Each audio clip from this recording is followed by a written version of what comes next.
So for the video, this is a revision seminar for AQMF in semester 2, 2013. I'm David, and I'm going to start by talking about Markov chains.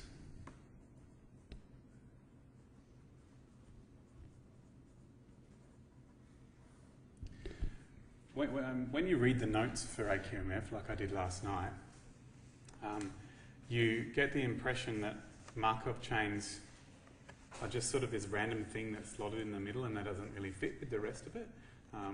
That's what it felt like to me. It is still about probability, but it's quite different to the probability bit before Markov chains, and it's quite different to the probability bit after Markov chains. So it can feel a bit odd. But it's still in the general concept of distribution. So I'm just going to remind you of that. The concept of a probability distribution is a description of what all the possibilities are and how likely every one of them is. So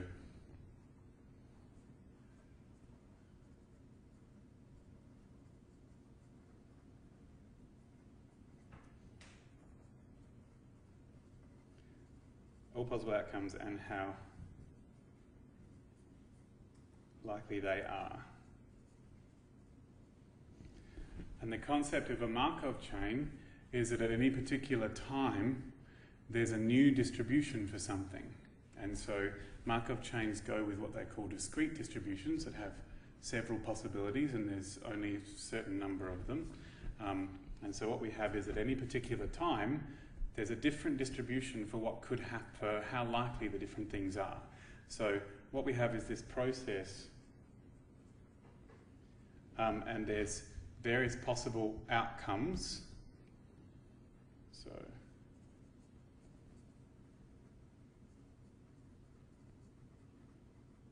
and they're normally called states.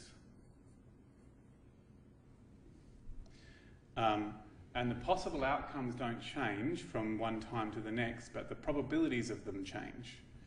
So the probability of each outcome changes with time. Okay?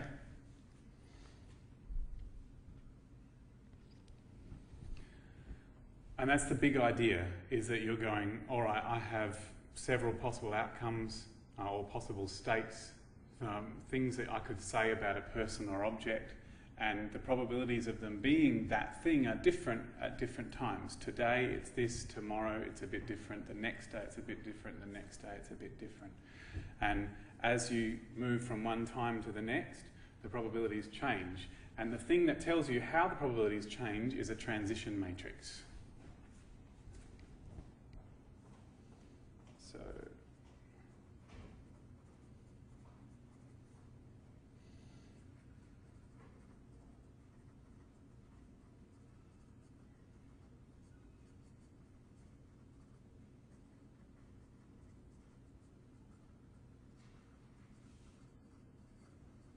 okay, so that's the idea of a Markov chain. So, for example, excuse me, I'm going to have a look at one in here. Oh good, you have the lovely ant diagrams. So for example, you might have something where it's, here's an example, the weather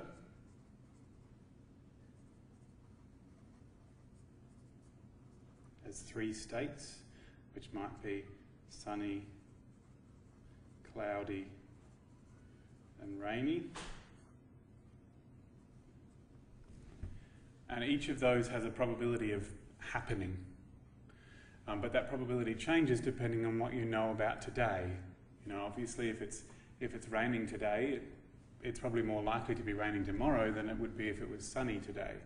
And so today you might have, well, for tomorrow you might have a probability of it being sunny or cloudy or rainy, okay, depending on what it is today. And then the day after there'll be other probabilities. So you might have the probability for tomorrow might be, all right, it's 50% chance of being cloudy, a 30% chance of being sunny, 30% chance of being cloudy, and a 20% chance of being rainy. But then the next day, it might be that the chances change as we go along. Okay, so and as each day the probabilities change. And the vector that describes what the probabilities are at a particular spot, because this is a vector, we can just think of that as a vector. Those vectors are called your x, that they call it. What did they give it? He calls it a probability vector. So that might be x1, and that one might be x2, and then there'll be another one for 2 days from now, and then there'll be another one for 3 days from now. And every day there's a different probability of being sunny, cloudy, or rainy. And the idea is that there's this matrix that tells you how to take this information and figure out what this information is. Okay, so to get from here we use the transition matrix, which they call P. Okay, that's the idea I have in my head, is that it's still about distributions, it's just that the distribution is different every day or every hour or whatever it is that the differences are. Okay. So the concept is, and where the matrices come in, the concept is that to get from any one day to the next day, you multiply by P, which is your probability matrix. Okay, so I would take, for an example, it would be that, so the idea is that x2 would be x1 times my matrix. So I know that as a vector, as a row vector,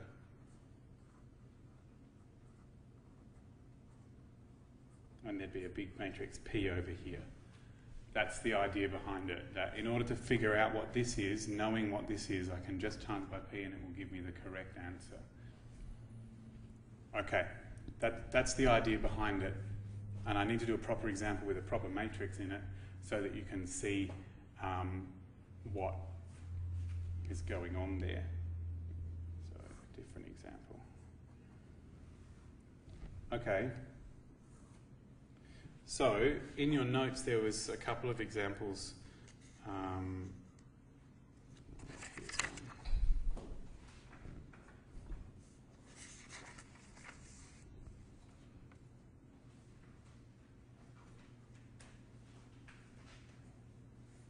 So some things that we know to be true about this matrix P is that its rows add up to 100%. They're all probabilities. All of the entries in this row, in this matrix, are probabilities, and they add up to 1. So the sum of every row is 1. That's what makes it a valid probability transition matrix. So if they ever asked you, you know, here is a matrix, is it a valid probability transition matrix? First you check that all of the entries in it have to be 0 or positive. It's not allowed to have any negative entries, and all of the rows add up to 1. So your transition matrix, okay, I might just get one piece of paper and put all of this together in a minute so that it's just coming together, but you know that no negative entries, any row, the sum is 1. That's what makes it a probability matrix. Okay. So, suppose, so this thing has 2 states. I don't know what they're called. It's state 1 and state 2. But I do know that at any given moment, there will be a probability of being in one state or the other. So you might say, so x0 being the beginning, suppose it was 1, 0, okay? So this would mean that we've got 100% chance of state number 1 and a 0% chance of state number 2. Okay, that's what the entries in the matrix mean. So if today I know for certain I'm in state 1, or at this hour I know that for certain I'm in state 1, then I've got a 100% chance of being in state 1 and no % chance of being in state 2, and that's what my original matrix might be, my original vector might be. And x1 would be x0 times p. That's the rules. To get from x0 to x1, I multiply by p, and it goes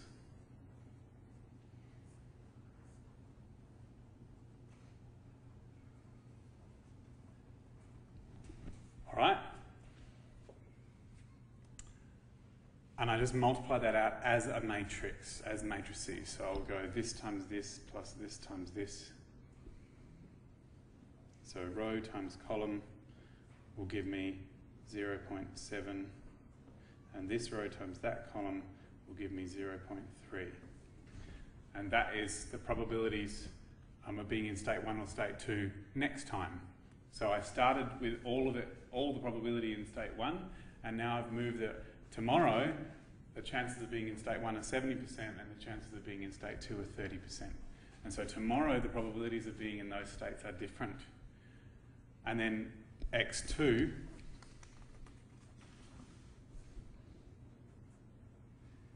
would be x1 times p. So x1 was 0.7, 0.3, and p was 0.7, 0.3, 0.4, 0.6. So I've got 0.7 times 0.7 is 0.14 plus 0.12, which is 0.26.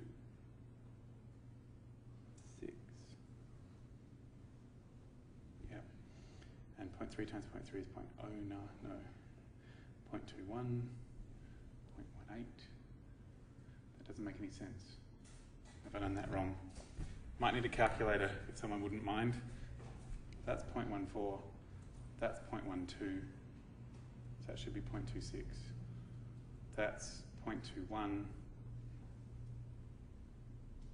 0.61 and 0.39. Thank you. 6.1? Yep, and 0.39. Points, I added them instead of multiplying them. 0.7 times 0.7 is 0.49. Okay. So now we've got 61% in state 1 of chances of being in state 1 and 39% of being in state 2. And this is all thinking about I'm here now at today and I'm looking forward into the future and saying, well, knowing what I know about today, what are the probabilities in the future? Okay? Right. And that's the basic idea. Now what happened here is I multiplied by p twice to get to x2. So there's this formula that goes that xn will have to be the original x times p n times, because I'll times by p once to get to p1, to x1. I'll times by p twice to get to x2. I'll times by p 3 times to get to x3, and so on. So there's this shortcut formula that instead of doing it one matrix at one vector at a time, I can multiply the whole matrix by itself a whole lot of times and then multiply it by x0 and it will give me the same results. So, or I could have done that. Okay? But as far as I know, you don't use that idea very often. It's just useful to know. But they did mention it in the notes. So basically it's saying that there's n lots of p to get from the beginning up to number n. Right. Excellent. So that's all good. And there's this idea that says that if your matrix is, if your system is, fairly reasonable, and most of them are, if you keep doing this p to the n often enough, what'll happen is you'll always end up at the same place eventually. So you'll see what happened is that my 0.7's gone down to 0.61, my 0.3's gone up to 0.39, and then next time it'll change by a little bit less. So it'll, I don't know where it's going to go, but next time it'll change by a little bit less, and the next time it'll change by a little bit less, and the next time it'll change by a little bit less, until eventually it just gets closer and closer to the same vector. Okay? How about I do one more? just to see what's going on here.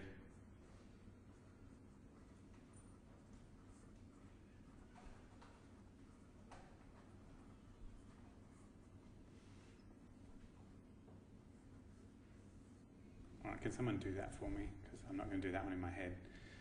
0.583.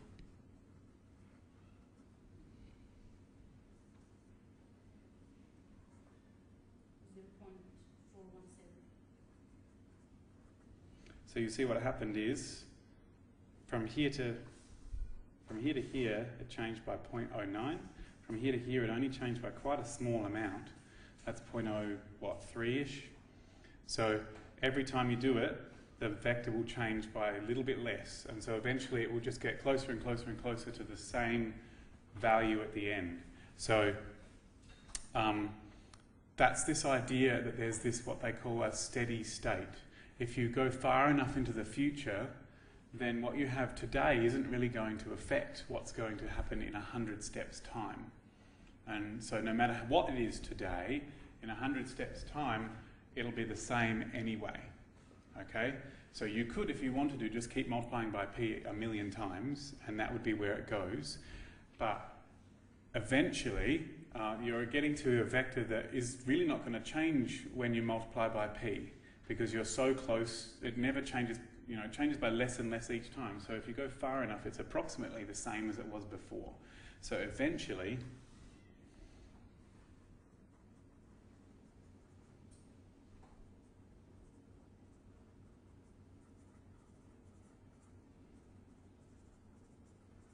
it doesn't change much at all. And so we end up with this idea that there is some x, or do they call it, what do they call it, v? Yeah, there is some x, which they call v for no good reason, that eventually it doesn't change much at all. So I've got this v, which is approximately the same as what I would call it x. So you've got this x, there's at some point where way down the line, xn is almost exactly the same as the previous one. Okay, that's an approximately equal to sign. So I started at some point, I did p, and it didn't change by very much at all. And they call that vector v. Okay, so we define the steady state. Is that what they called it? Yep. To be the vector that satisfies that equation. It doesn't change when you multiply it by p, because that's where we're going if we do it often enough.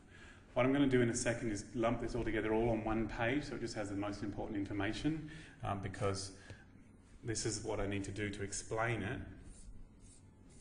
Okay, well that's good. So, that's great. And our usual point with Markov chains is to try and figure out what happens in the far future. Okay? And the reason that people are interested in them is that it's often really easy to describe what happens from one step from now in a physical or economic system. You can say, well, this will move this way, and this will move this way, and this will move this way. I know what happens from one step to now, and what will happen if I just watch it for a whole year from now, and I can try and predict what's going to happen in the future based on what I know is happening at the moment. And so that's the idea of the Markov chain. And a whole lot of probability distributions that people come up with, a lot of the theory of how the computer does statistics. So if you do a regression in econometrics, what it's doing inside the computer to try and figure out the probabilities that's going on is it's doing Markov chains, basically. This is what the statisticians tell me anyway, that's what's going on inside the computer. And so there's also these other secret things that they do where they go, well, let's pretend that there is a Markov chain, but it's inside this box and I can't see it, and all I can watch is what comes out. So pretending that it is all based on Markov chains helps them to do some of the theory to make the maths work properly. So that's why they're telling you in this course. Okay, so that's good. I have a picture in my head for how Markov chains work, which is similar to what your lecturer does with the circles and the arrows. And I'd like to show you that, and then what I'm going to do is I'm going to summarise all this on one page so that it's all together. So there's also this other thing where you can have this transition diagram, I think they call it. Is that what they called it?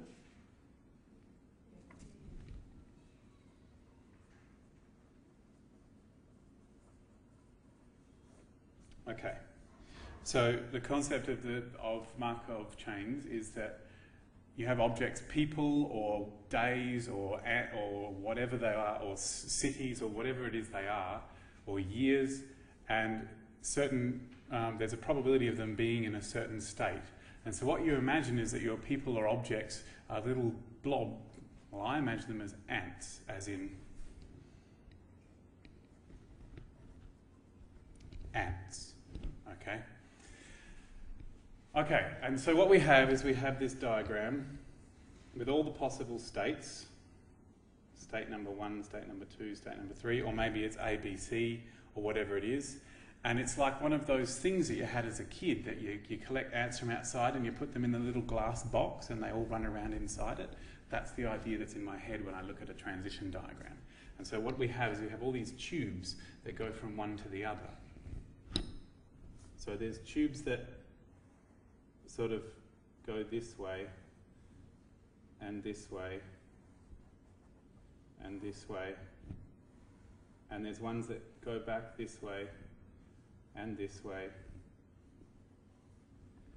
and this way too. And there might be ones that go this way. I'm drawing them fat so you can imagine the little ants crawling around inside them. So the idea is that what you do is you pour in 1,000 ants into your little system here. And so there's all these little ants, these are my ants, these black dots. And at the beginning you have a certain number of them in any given spot, right? So maybe you have a heap of them in 2 and only a few of them in 3 and quite a few of them in 1. And then you go, all right, off you go, ants, and they start crawling around inside the system. So some of them come out of here and they crawl along this path and they end up in 2. And some of them come out of here and they crawl along this path and they end up in 1. And some of them crawl around here and they end up back in 3 again. And so you let them crawl around and then you stop and you count how many ants there are in each bubble. And that's what we're interested in. We're going, well, how likely is it for an ant to move from here to here? How likely is it for an ant to move from here to here? How likely is it for an ant to go down this path and end up back where it started? So there's three doors that go out of this hole, and your ant is trying to figure out where it goes. So here's a picture of what it looks like from the inside of bubble number 1.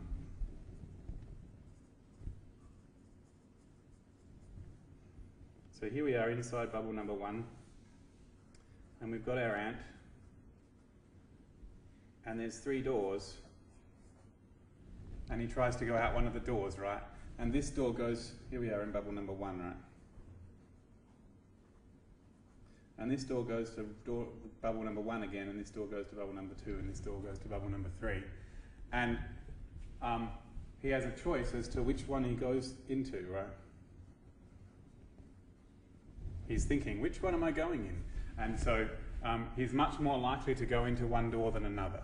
And that's the picture that is in my head when I think about Markov chains.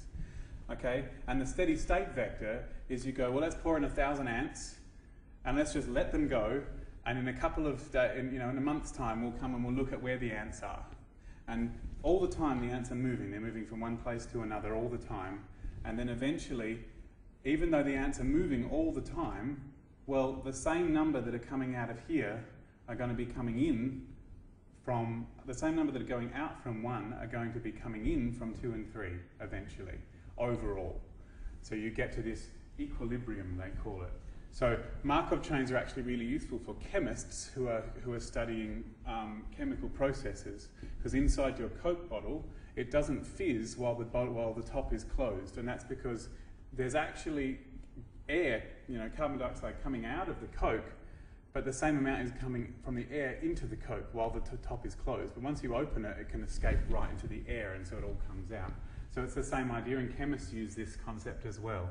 So Markov chains are actually a big idea that can be used for all sorts of things. But that's my ants version of the transition diagram. And so I like to picture all Markov chains in that sense. It's just that the ants might actually be people or days or years or whatever it is that they are. Okay, that's my picture of them. So once you've got the picture, this picture here is what is in row 1 of your transition matrix. It's saying the probability of door number 1, the probability of door number 2, the probability of door number 3. And then what it looks like from the inside of bubble number 2, that's row 2 of your transition matrix. And you continue along those roads, okay, to find your thing. So as an example from the lecture notes,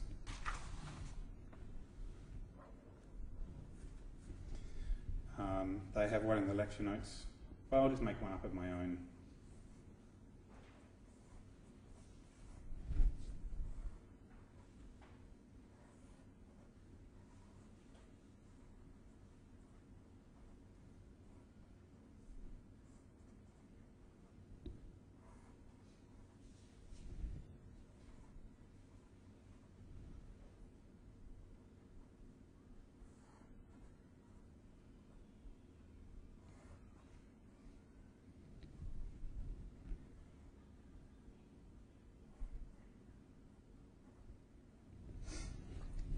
Okay, there's my transition diagram.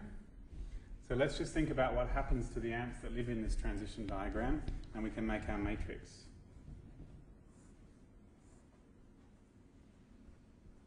I'm just going to put headings on my rows. Each row represents what happens to the ants in that bubble. So here we are in this bubble, and okay, so that row is what happens to the ant that's living in A. And it's got a 1%, 0.1 probability of going to A. It's got a 0.7 probability of going to B. It's got a 0.2 probability of going to C, and none of them go to D. There isn't even a door that goes to D. Okay? And then in B, here I am in B, I've got a 0.7 going to B again, and a 0.3 going to D, and there's no doors going to A and C at all. And here we are in D, we've got a 0.1 going to B, oh that's D, sorry, should do C next. Here we are in C, and 100% of the ants from C will go to A.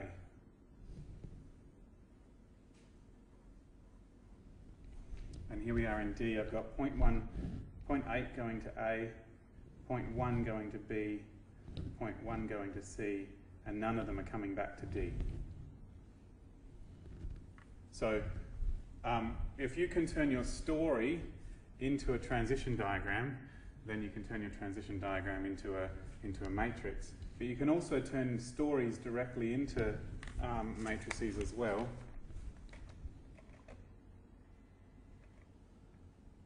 So this one is an insurance company classifies its drivers into 3 groups, G0, G1 and G2.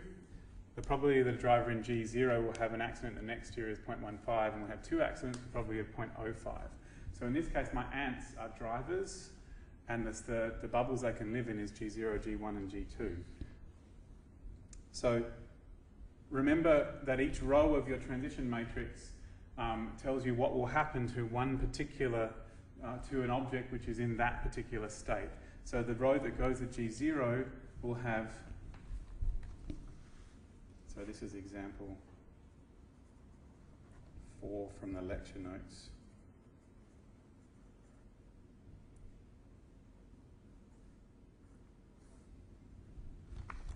G0, let's see.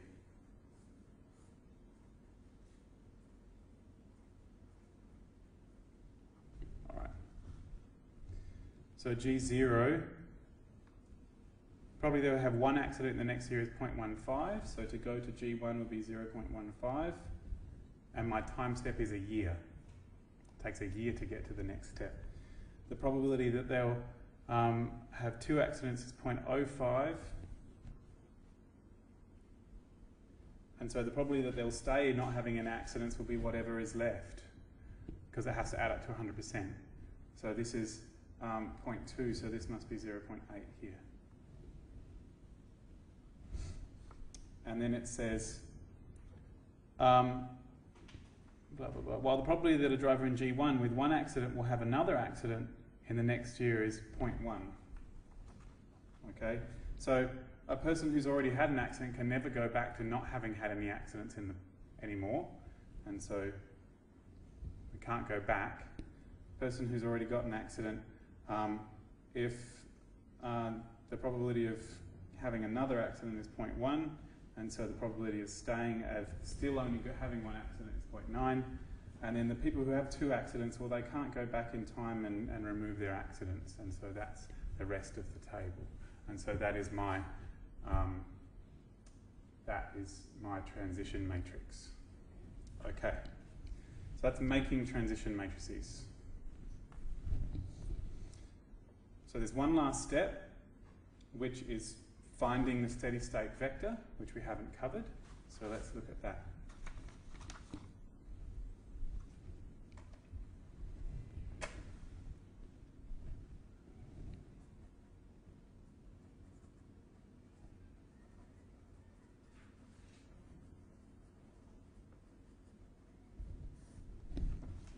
I'm just going to look through your notes because finding steady state vectors is ever so slightly different in AQMF than it is in Maths 1A. So in Maths 1A they write their vectors as columns, and in AQMF you write them as rows, which is fine because in economics that's what they do. And actually even in statistics a lot of people will write them as rows anyway.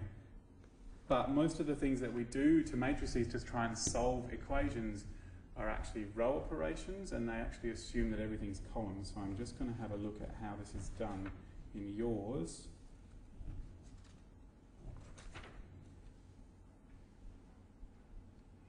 So I'm just looking at finding an example. But I seem to be missing something. Oh, here we go. Yep, okay. So the way the process works is it says that first we need to find, so basically we have to solve V equals VP. That's what we have to solve and find the V. Okay? And the steps go, well, the idea behind it is that you rearrange this equation and you go, well, if I had matrices, I could put the identity matrix in this spot here. So that's the same as VI equals VP, because I can multiply anything by the identity matrix and nothing will happen. And then I can put this over this side here, like that, subtract VI from both sides. And then I can factorize and bring the V out the front, like that. And then I can transpose everything so that my row here becomes a column.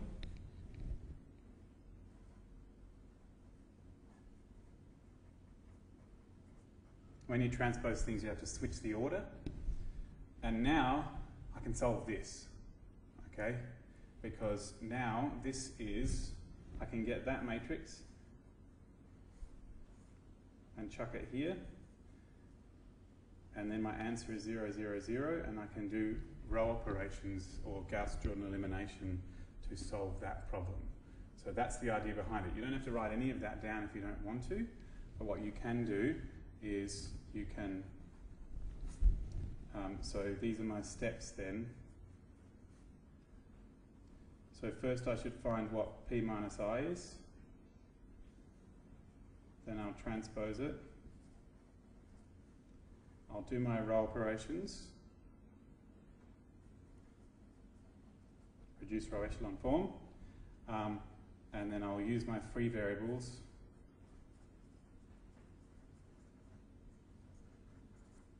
to get a vector. And then once I've got that, I just need to divide the vector by its total so it comes out to be probabilities. So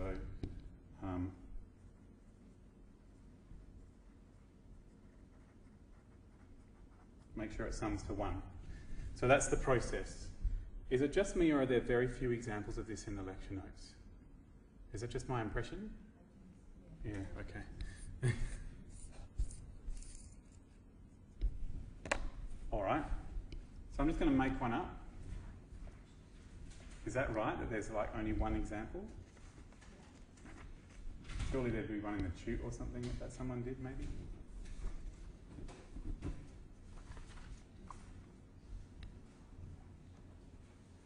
So here's my example. Let me do it on the other Markov chain that I did. Hey? Oh, I don't like doing 4x4 matrices. Well, I mean, if I copy one of the examples you've already got, then that's not that good. I want to do another one. That's from the tutorials. Yeah.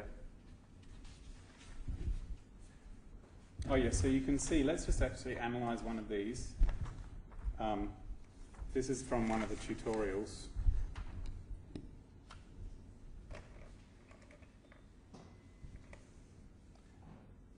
So that was a transition diagram, and they turned it into a transition matrix. And then to find the steady state vector, you're going to solve this, which is the same as solving this. So they've done the p minus I. Pardon me. And then here they've transposed the p minus I. And they've done their reduced row echelon form. Oh, that's interesting. You did free variables in semester 1, didn't you? In like Intro to Financial Maths? Yeah, but they haven't done it with free variables here, have they? I mean, they have. They've just, instead of calling v3 equal t, they've just left it as v3. Well, I'm going to do it with a free variable because then I don't have to relearn a new method. So, and it's fine. Whoever's reading your exam solutions will accept both. So, this v3 is a free variable and it's chuck the other one instead of that. Why? I have a different method. So I'm going to show you mine. Okay? Because I find that difficult to follow. But they've done what I've said.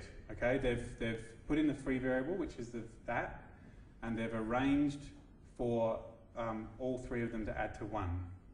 Okay, the 3 entries in your vector, these 3, they have their probabilities, they have to add up to 1. So I'll do an example like this from scratch and show you how I would do each bit of it. Right. Don't forget to get your stuff back. If you do, I'll bring it to the Maths Learning Centre and you can get it. Okay, so what if my P was...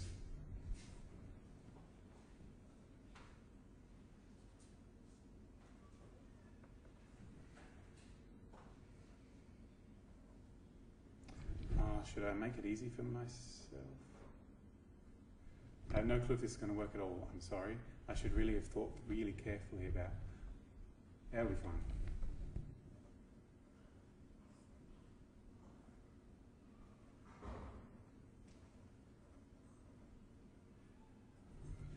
Okay, just check that I've made my matrix correctly.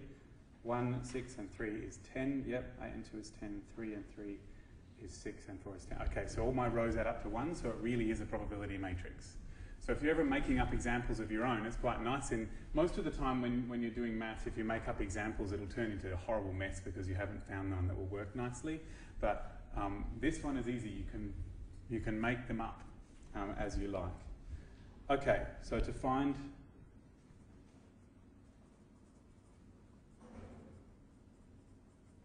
the steady state vector, what you would do is first you would find p minus I.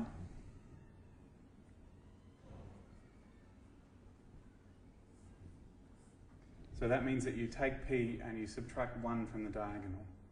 So I'm the sort of person who would just do exactly this.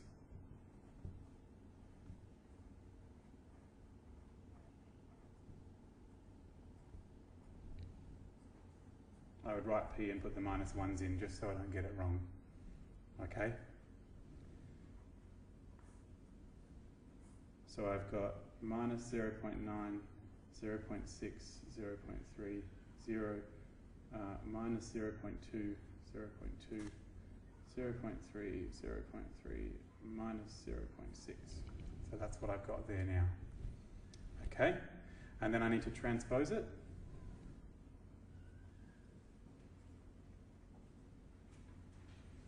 So So that means that these rows become columns. So that first row becomes the first column.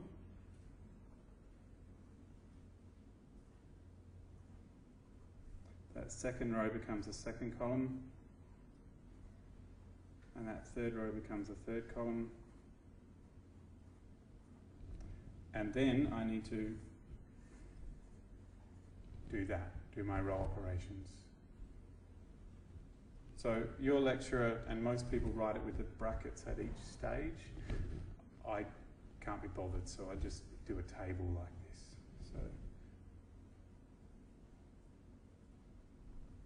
Okay, so the first step I would do is just multiply everything by 10, so it's all nice whole numbers.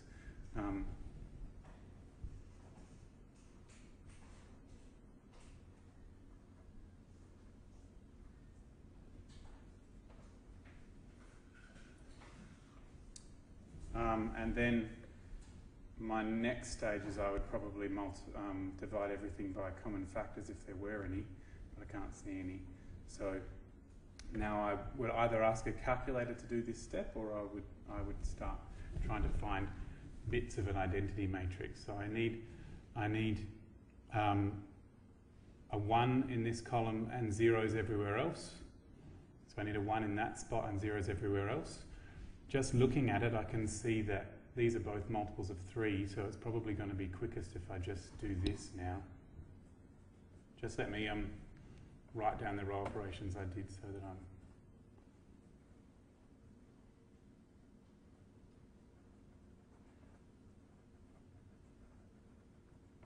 I'm... Okay, so now I'm going to do row 1 is row 1 minus 3 lots of row 2, because if I take off 3 lots of 3, that'll make a 0 there, and row 2 is row 2 minus 2 lots of row 3.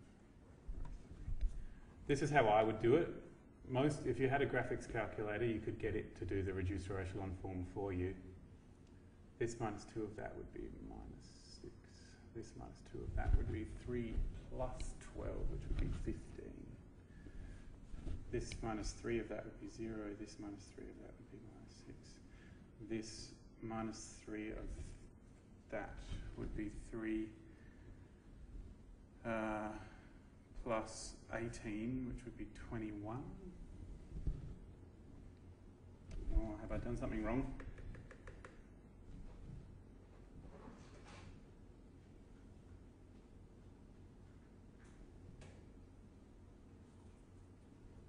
Just making sure I haven't done any of my calculations wrong. 3 minus, no, it's 21. Okay, that's interesting. And then I would go, I'll just rearrange the rows.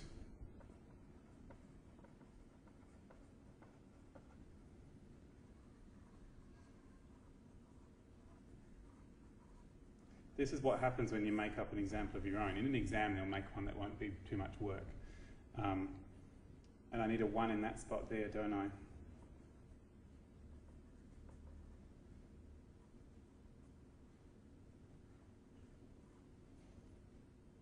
I might divide. I can make a 0 there as well, can't I?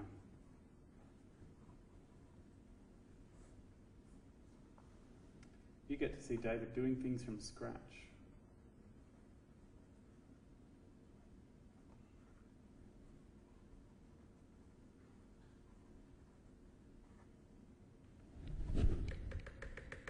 I've done something wrong. I know I've done something wrong. Yep. With the first one that you did, that was R1 equals R1 take 3 R3, Mm-hmm. what I noticed is that it was negative 9 take 3 times by 3. You put down 0, I thought it would be negative 9 take 9. Oh, you're right. It's supposed to be a plus, isn't it? Right. I was trying to make a 0 in that spot, so that makes a difference, doesn't it?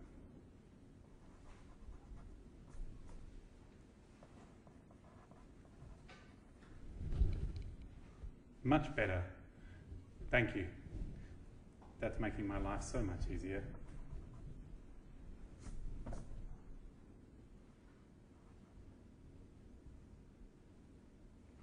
So that's a plus 6, that's nice.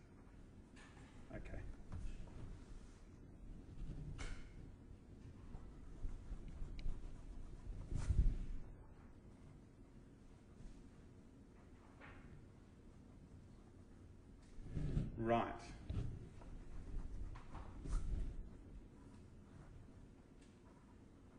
You can see I was worried about it back there. You know that you have to get a row of zeros. You must get a row of zeros, otherwise you've done it wrong. At least one, there might even be two, but you have to get at least one row of zeros, or the whole, or you haven't done it right.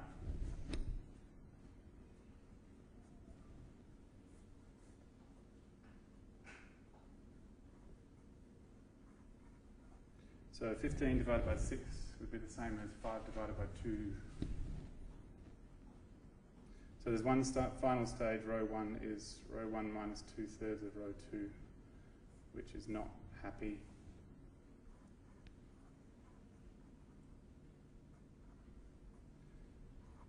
So minus 2 minus 2/3 of minus 5 on 2.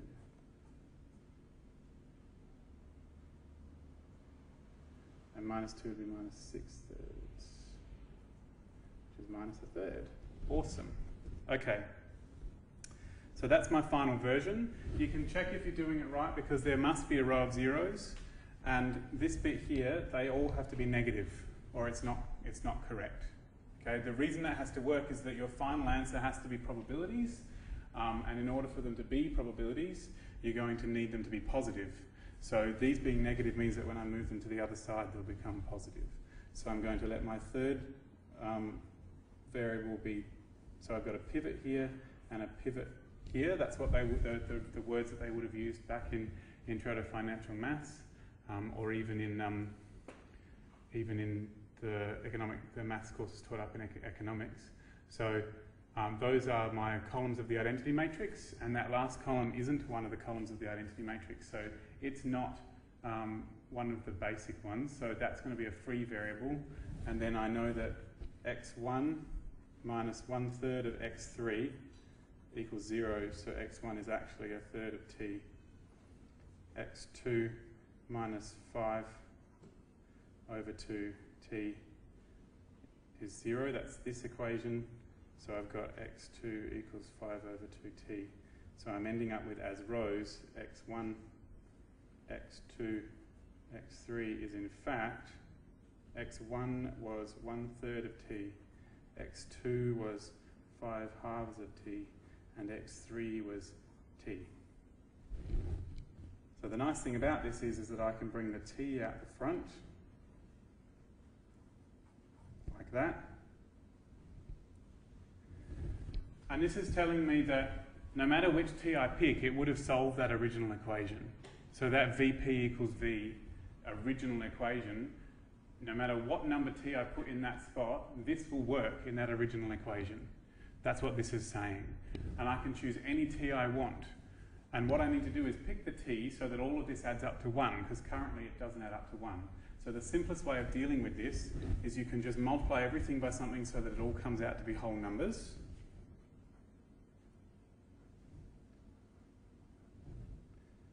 So if I times everything by 3, I'm going to get 1, 15 over 2, 3. And if I times everything by 2, I'm going to get, just ignore the way I'm changing the letters for a second, 2, 15, 6. Okay, awesome. I'm just changing the letters because I've changed what's in this vector here, but I'm just saying that there's going to be an S or an R that works. So in your examples, how do they deal with that? Yeah, I don't do it that way. So I'm allowed to, you don't even have to put the t's in them if you don't want to. You're allowed to multiply this or divide that vector by whatever I want, okay? I just have to get it to the point where it becomes adding up to 1.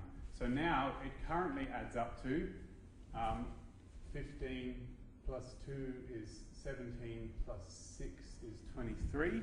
Currently adds up to 23, so I'll divide by that total. So, oh no, that's okay, I'll get it in a second. Total is 23. So now I've got that my steady state vector is going to be that.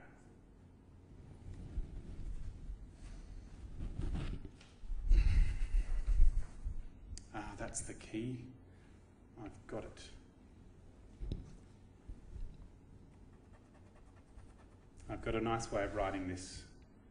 So if you don't mind, I'm just going to scratch this bit and start that row again and write this again so that it will work in an exam, okay? So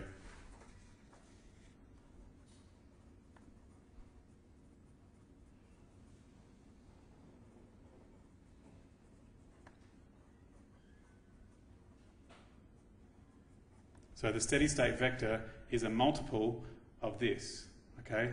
That's what this says, sum t times that. So that means that I can just keep finding other multiples of it or dividing by stuff until I get what I want. So I can go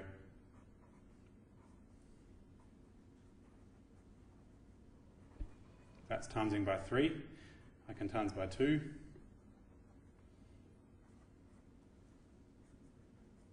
The total's 23. And so I can divide by 23.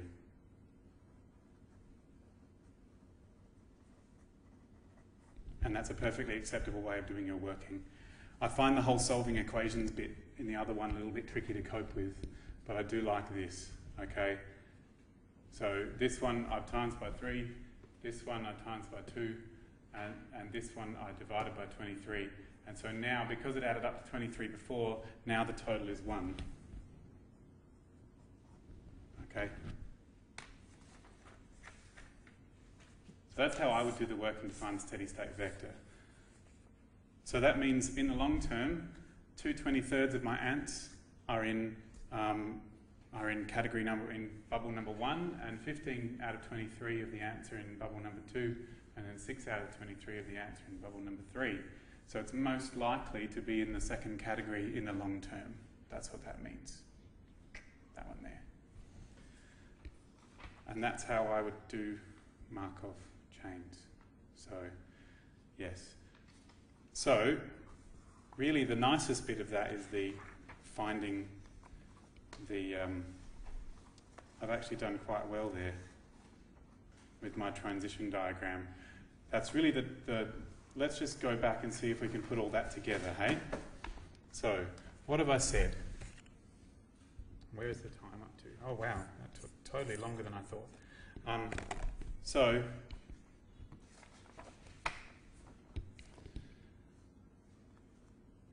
I talked about what it was, and I talked about how to get from one state to the next, and I talked about what a transition matrix was and how the transition diagram worked. Okay, so we'll see if we can put that all together in one place, okay?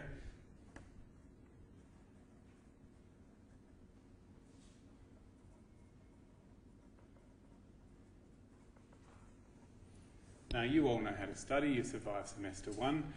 It's a good plan to make a summary of any one topic and try and get it all on one page. And I mean, honestly, you're supposed to try and get the entire of this course, a summary of this entire course on 2 pages, because you get a cheat sheet, right? Don't you? Good. I'm not allowed to say that you're allowed to if you're not allowed to, right? So it's nice to have this sort of summary so that you can make it smaller and fit it on your cheat sheet. By the way, Nicholas, the other lecturer, has an example cheat sheet for this course on the Maths Learning Centre's webpage. If you're interested, he's just sort of condensed everything onto 2 pages, and you can use that for your cheat sheet if you want to. I would recommend looking at it and deciding which bits you need and which bits you don't, but there's an example cheat sheet there. So I just let you know in case the stress of making a cheat sheet is too much for you. So my summary of Markov chains is that we have probability vectors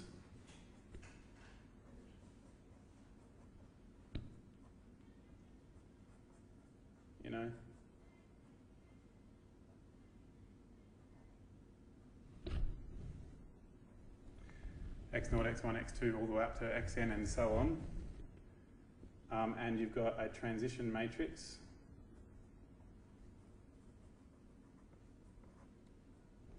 Yep. And for the probability vectors and for the transition matrix, you know that, so for both of these, you know that there's 2 pieces of information that are true. There are no negative entries.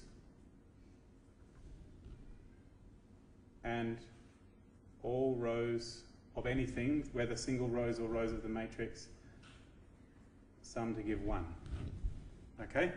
That's what makes it probability vectors, and that's what makes them transition matrices. Okay? And that's good. So that's the definition of how you can tell.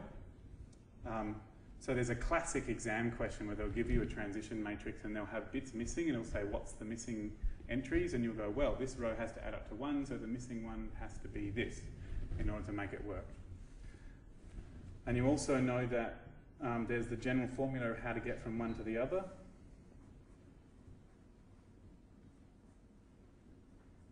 Like that. That's from n minus 1 to n. That's that version. But there's also this version which gets you from x0 directly to xn.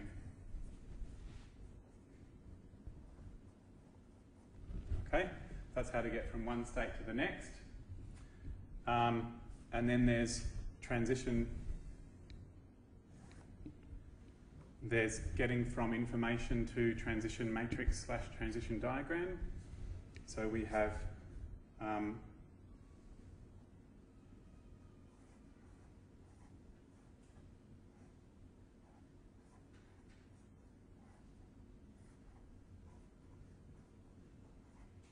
something like that. This is a transition diagram.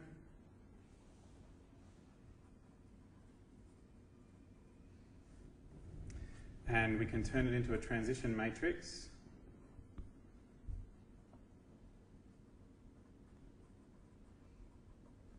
By thinking of this as, this is from here, and this is to here.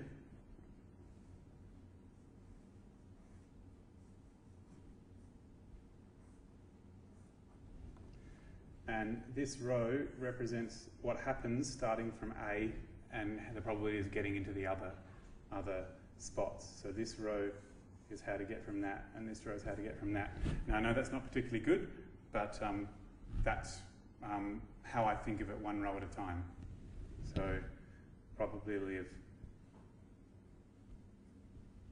from A to the others, and this is the probability from B to the others, and this is the probability from C to the others. Okay? And that also tells you how to get from the story to the transition matrix as well, because you think at one state and go, what's probably getting from there to everywhere else, and that goes in the row that goes with that. And then the final thing is finding steady state.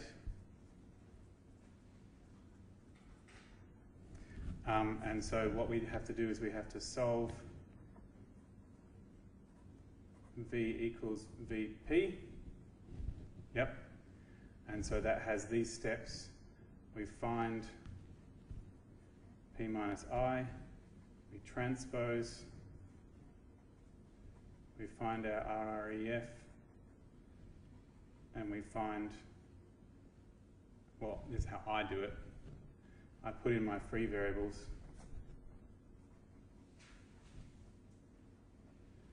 and then I multiply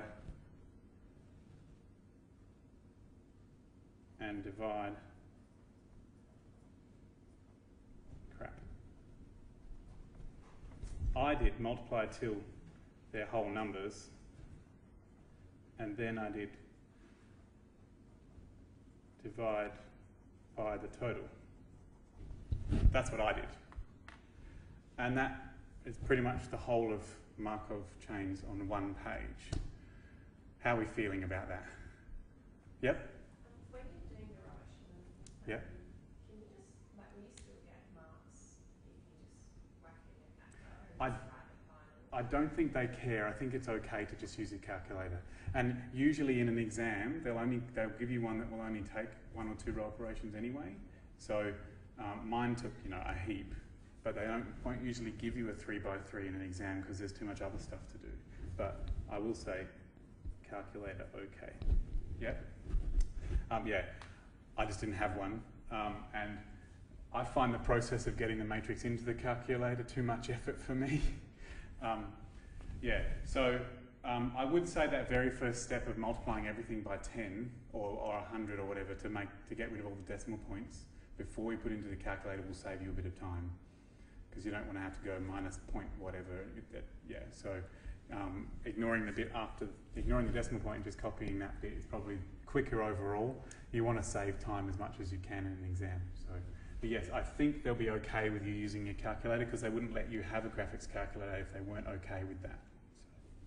So, yeah.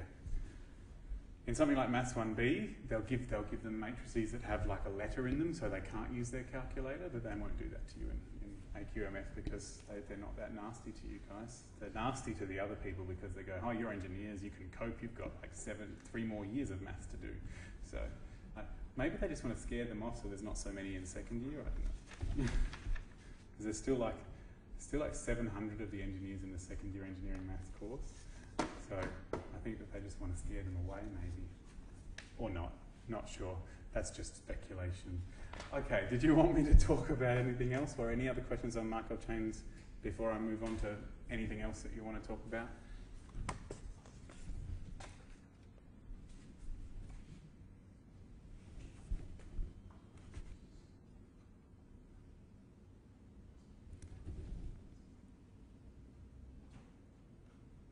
While you're thinking about it, I do want to remind the people on the video that there are other videos on this webpage about probability. So if you want to know about probability distributions, the binomial normal distribution, I've already got a seminar that talks about that I just gave to AQMF students last year, so it's not mixed in with other people's stuff. So you can look at that for that bit. Did you think of something? No? Okay. Well, if I'm going to talk about multivariable calculus like you asked, I'll stop and start a new video.